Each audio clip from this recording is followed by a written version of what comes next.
Welcome to my American History Notes. We're still discussing religious liberty because it's a very fundamentally important subject in American history, along with things like slavery and racial oppression. Religious liberty is our most precious gift that America has given to the world. And I want to discuss this a little more with you today. So, this is my conclusions on the stuff I've studied about American history. You don't have to agree with me, but you do need to know about the stuff. So, we're going to start today. Sir Edmund Andros arrived in New England in 1686 on a commission from King James II to govern New York and all of New England. He was a one man catalyst for freedom in America. He was partly responsible for the Charter of Massachusetts being vacated, with the English Privy Council dethroning the Boston court. All colonial charters were forfeited to the king, and new titles had to be purchased, with England sweeping away 45 years of self government. In spite of King James II's declaration for the liberty of conscience, Andros attacked New England's standing order, resulting in preacher Increase Mather running to England to try to get Andros off his back. Andros was a reactionary attempt to reinstall England's control over her colonists, who were ebbing in their loyalty to England as the first generation died off. The new charter was a two edged sword.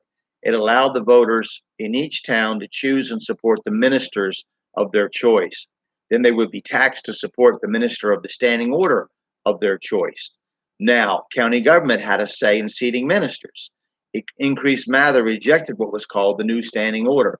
Now, Mather found himself on the same side of the law with the dissidents and even cooperated with them by assisting in the ordination of his son Elisha as a Baptist minister. However, his other son, Cotton Mather, reversed himself and attacked them. Finally, we come to the time when the lack of toleration and paranoia gripped the New England community of Salem, and what has come down to us as the Salem witch trials occurred. 20 people in a short matter of 4 months were executed needlessly. Plays and movies, as well as novels, have been written about this sad moment in American history and an attempt to put down all Christians and the Christian faith as being a catalyst to murder. The Puritans of Salem are often lumped in with the Catholic Crusaders of the Middle Ages as having a sort of blood fever in their pursuit of installing the kingdom of heaven on earth without the king present in the flesh. The Salem witch trials would make an interesting topic of independent study, but particularly the way the popular literature presented it as a way of shedding light on what the unbeliever thinks of early American Christianity. Fortunately, by God's grace, the born again brethren did not participate in the witch hysteria and Puritan factional fighting that led to people being executed and imprisoned, based partly on the testimony of two pre-teenage girls. So we'll stop there and we'll pick it up next time. Thank you.